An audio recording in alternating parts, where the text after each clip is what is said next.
नमो भगवते वासुदेवाय। तो आज हम लोग श्रीमद् भागवतम के इस तृतीय स्कंद के 14वें अध्याय का हम लोग 18वां श्लोक ले रहे हैं। हम लोग चल कहाँ रहा था कि ये चैप्टर में कि कश्यप ऋषि जो हैं वो अपनी पत्नी को शांत कर रहे हैं और बहुत ही शांति भाव से उनको समझा रहे हैं। कह रहे हैं कि उनको भीरू बोला है पिछले श्लोक में, मतलब भीरू मीन्स डरी हुई।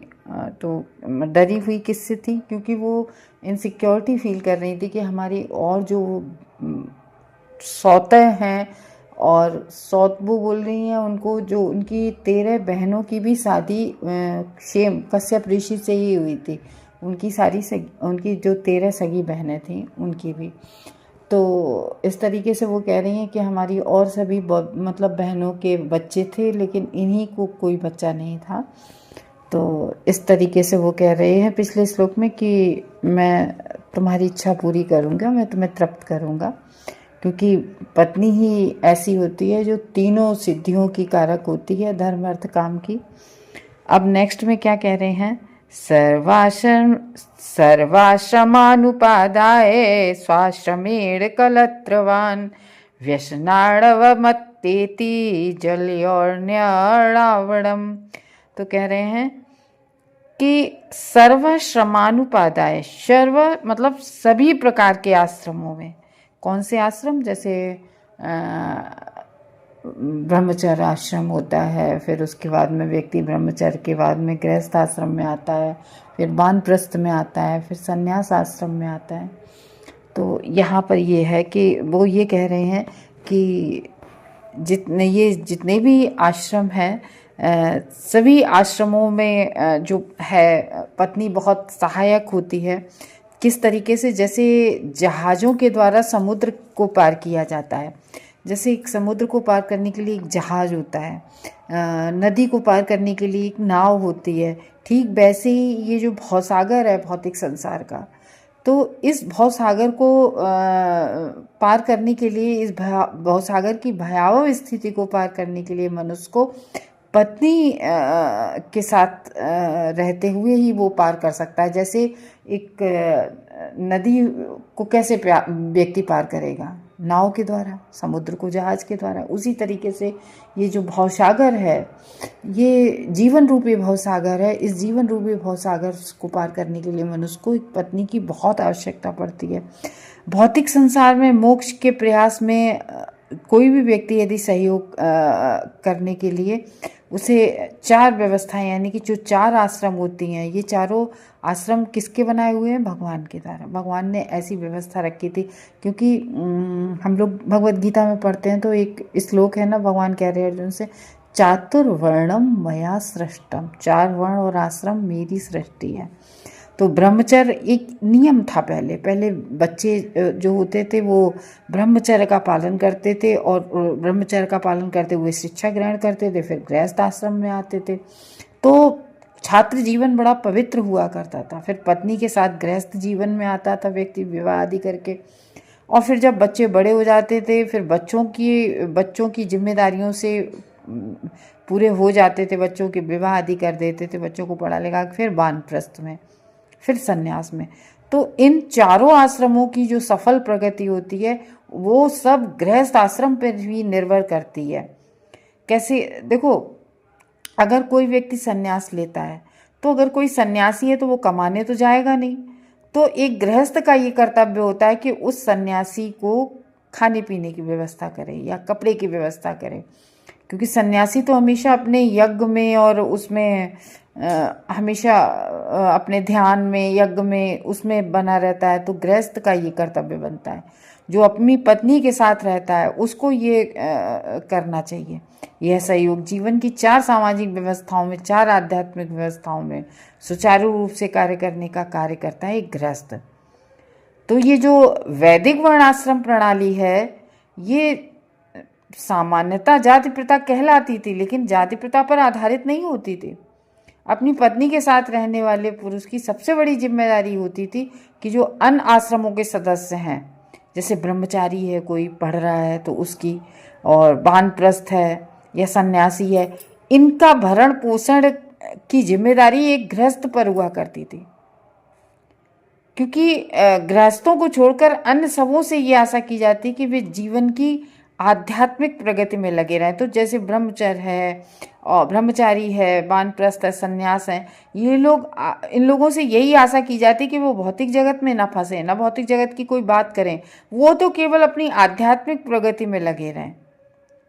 तो ब्रह्मचारी, वानप्रस्थ और सन्यासी की जीविका कमाने के लिए उसके पास कोई समय नहीं रहता है, इसलिए वे गृहस्थ से भिक्षा एकत्र करते हैं कि भाई भिक्षा, जैसे श्री सुखदेव गोस्वामी थे, तो वो केवल जितनी देर गाय कुछ मिनट 5 मिनट या बस उतनी देर एक दरवाजे पे रुकते थे जितनी देर में गाय दूधती थी, और बस वो, और केवल 1 या 2 दरवाजे पर जाते थे और अपना पूरे दिन अपनी उसमें लगे रहते थे, अपने ध्यान पूजा उसमें। तो इसलिए गृहस्थों को से भिक्षा एकत्र करते हैं जो सन्यासी, और इस तरह से वे अपने जीवन की न्यूनतम आवश्यकताओं को पूर्ति करते हैं। उन्हें क्या चाहिए न्यूनतम, मतलब बस पेट में कुछ थोड़ा बहुत पेट के लिए मिल जाए, ताकि वो अपनी जो है अपनी जो पूजा पाठ है, अपना ध्यान है, वो सब कर सकें, आध्यात्मिक अनुशीलन कर सकें। तो समाज के अन्य 3 वर्गों को आध्यात्मिक मूल्यों का अनुशीलन करने में सहायक कौन होता है? गृहस्थ होता है, ये बताया गया है इस श्लोक में। तो वो कह रहे हैं कि वो, मतलब कश्यप ऋषि अपनी पत्नी को बता रहे हैं कि पत्नी की कितनी आवश्यकता होती है, क्योंकि एक गृहस्थ व्यक्ति ही और भी आश्रमों का भरण पोषण कर सकता है, उसमें मदद कर सकता है। तो कहने का मतलब यह है, अंतोगत्ता समाज का हर सदस्य आध्यात्मिक रूप से उन्नत बनता है गृहस्थों के माध्यम से, और फिर इस तरीके से अविद्या का जो सागर है सहज ही पार कर लेता है। तो गृहस्थ आश्रम में व्यक्ति पूजा पाठ नहीं ज़्यादा कर सकता है, वो और आश्रमों को करता है, लेकिन वो अपने अविद्या का उसका इससे नाश हो जाता है। धीरे धीरे जब दान पुण्य में व्यक्ति लग जाता है और लोगों का ध्यान, तो यहाँ पर मतलब सेल्फ सेंटर्ड नहीं होना चाहिए गृहस्थ को। इससे ये भी शिक्षा मिलती है कि केवल अपने ही पत्नी और अपने बच्चों का ही केवल भरण पोषण एक गृहस्थ को नहीं करना चाहिए, गृहस्थ को और लोगों के बारे में भी सोचना चाहिए। जैसे गाय है, कुत्ता है, इन लोगों को देखना, ये लोग कमाने तो जाएंगे नहीं, सन्यासी है ब्रह्म, मतलब इन लोगों की थोड़ी मदद करना, ये गृहस्थ का कर्तव्य होता है। और उसमें पत्नी सहायक होती, क्योंकि अगर पत्नी नहीं होगी तो वो साधु संतों की खाने की व्यवस्था, अगर घर में अतिथि आ जाए उनकी व्यवस्था कैसे करेगी। नेक्स्ट में बता रहे हैं, यामाहुरात्मनो ह्यर्धम श्रेयस्कामस्य मानिनी यस्याम स्वधुर्मध्यस्य पुमाश्चरति विज्वरः। अब इसमें कह रहे हैं कि बहुत ही सम्मान दे रहे हैं अपनी पत्नी को, बहुत मान देते हुए कह रहे हैं कि हे आदरणीय पत्नी, इतनी सहायताप्रद होती हैं पत्नियां तो कि वह मनुष्य के शरीर की अर्धांगिनी कहलाती हैं। मतलब मनुष्य पत्नी के बिना बेकार है, आधा अंग होती हैं पति का, क्योंकि वह समस्त शुभ कार्यों में हाथ बटाती हैं। क्योंकि जो भी व्यक्ति कोई भी शुभ कार्य, जैसे घर में कोई अतिथि आया है, ब्राह्मण भोज के लिए आए हैं, तो अगर पत्नी होगी तभी तो वो उसे खिला पाएंगे हैं। और जैसे धर्म कार्य हैं, जैसे हवन यज्ञ आदि है, उसमें भी पत्नी साथ में बैठती है। जैसे भगवान राम ने एक यज्ञ किया था, तो सीता माता को तब रावण ले गया था उधर, तो उन्होंने प्रतिमा पूरी सीता माता की बना के रखी थी। तो इस तरीके से कह रहे हैं कि पुरुष अपनी पत्नी पर जिम्मेदारियों का सारा भार डालकर निश्चिंत होकर विचरण कर सकता है। पति, जितने भी पति लोग होते हैं वो बाहर सर्विस करने जाते हैं या मतलब कोई भी कार्य करने जाएं बाहर, तो वो घर की बिल्कुल भी टेंशन नहीं रखते हैं। क्यों? क्योंकि जिम्मेदारियों का सारा भार डालकर निश्चिंत होकर विचरण करते हैं, क्योंकि उन्हें पता है उनकी पत्नी घर पे है। घर की कोई भी प्रॉब्लम है, चाहे वो रुपए पैसे के लेन देन की हो, व्यक्ति कैसे, जैसे सपोज दैट बच्चों की फीस है, बच्चों को स्कूल भेजना लाना, बच्चों का लंच बॉक्स तैयार करना, या पति के माता पिताओं की देख रेख करना, ये सब पत्नी ही तो करती हैं पूरा घर का। तो अपने घर से वो बिल्कुल निश्चित होकर वो कमाने के लिए निकल सकते हैं। ये बताया वैदिक आदेश अनुसार पत्नी को पुरुष के शरीर की अर्धांगिनी माना जाता है। वैदिक को उसमें लिखा रहता है ना कि पत्नी को अर्धांगिनी बोला जाता है ना, क्योंकि वह पति के आधे कार्यों को संपन्न करने की उत्तरदायी मानी जाती है। आधे कार्य जैसे अब सामान्य उसमें देख लो, जैसे पति घर में पूजा करता है तो उसकी पूरी तैयारी, जैसे भगवान के बर्तन धुल के देना, भगवान का भोग बनाना, ये सब तैयारी कौन करता है? पत्नी करती है। तो इसलिए कहा है आधे कार्यों को संपन्न करने के लिए उत्तरदायी मानी जाती है। और पारिवारिक पुरुष पर 5 प्रकार के यज्ञ, जिन्हें पंचयज्ञ, जो पंचयज्ञ बोलते हैं, जो मनुष्य होता है परिवार का, वो पंचयज्ञ उसको कहते हैं, वो करता है संपन्न। उसका भार मनुष्य पर होता है, जिससे वो सभी प्रकार के पाप कर्मों के फलों से छुटकारा मिल सकता है। तो ये जो पंचयज्ञ है उससे सभी प्रकार के पाप कर्मों का वो अपनी दिनचर्या के दौरान वो उसके हो जाते हैं। वो आगे बताएं, जब मनुष्य गुणात्मक रीत से कुत्ते बिल्लियों की तरह बन जाता है। कुत्ते बिल्लियों की तरह से मीन्स केवल कुत्ते बिल्ली क्या करते हैं? केवल अपने ही तो सोचते हैं, मिल गई रोटी खा ली, एक दूसरे से लड़ भिड़ के खा ली। तो वह आध्यात्मिक मूल्यों का अनुशीलन करने से अपने कर्तव्यों को भूल जाते हैं। यहाँ पर एक तरह से कुत्ते बिल्लियों मीन्स मनुष्य जैसा जीवन, पशुवत जीवन, क्योंकि पशु केवल अपने बारे में ही सोचता है, वो दूसरे के लिए पशु कुछ कर ही नहीं सकता है। तो वैसा जीवन हम मनुष्य को नहीं करना चाहिए। हम लोगों को दूसरों के बारे में भी सोचना चाहिए, जैसे और आश्रमों के लोग हैं या और इन सब बातों के और कर्तव्यों को भूलना नहीं चाहिए गृहस्थों को। और तब वह अपनी पत्नी को इंद्रिय तृप्ति का साधन मान बैठता है। तो अपनी पत्नी, एक पत्नी क्या होती है? अर्धांगिनी होती है, धर्म के कार्यों में आगे बढ़ाती है। लेकिन उसी पत्नी को अगर केवल ये मान लिया जाए कि नहीं, ये तो केवल इंद्रिय तृप्ति का साधन है, पत्नी को अगर कोई व्यक्ति ये मान बैठता है इंद्रिय तृप्ति का साधन, कोई भी व्यक्ति, तो उसके पीछे वो क्यों मान बैठता है? ऐसा व्यक्ति केवल व्यक्तिगत सौंदर्य उसके लिए मेन होता है कि नहीं? हाँ, जैसे आजकल विवाह करते हैं ना, तो सबसे पहले क्या देखते हैं? एक लड़की में खूबसूरत, अरे ये देखने में सुंदर हो, तो ये क्यों? क्योंकि वो धर्म अर्थ काम की बात सोचते ही नहीं है। वो किसकी बात सोचते हैं? केवल भोगने की, केवल इंद्रिय तृप्ति की, सेल्फ सेटिस्फैक्शन के लिए व्यक्तिगत सौंदर्य केवल उपादान रखते हैं।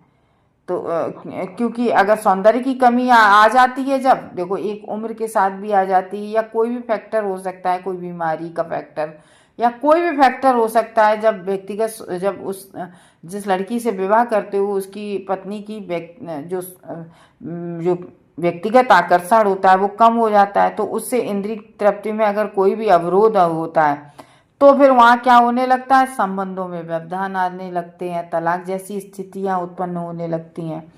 तो जब पति पत्नी पारस्परिक सहयोग द्वारा आध्यात्मिक प्रगति को लक्ष्य बनाते हैं, जब कोई व्यक्ति विवाह करता है तो केवल आध्यात्मिक के नहीं, हम विवाह करेंगे, धर्मादि कार्यों में सहयोग करेगी मेरी पत्नी, तो वो एक अलग रीजन होता है। तो व्यक्तिक सौंदर्य या तथाकथित प्रेम में व्यवधान पर ध्यान नहीं दिया जाता। तब वहाँ पर अगर कोई व्यक्ति ये सोच के करता है कि पत्नी अर्धांगिनी होती है, धर्मादि कार्यों में सहयोगिनी होती है, तो फिर उसके प्रेम में कभी भी कमी नहीं आती, हमेशा एक जैसा बना रहता है, क्योंकि वहाँ स्वार्थनेस होती नहीं है।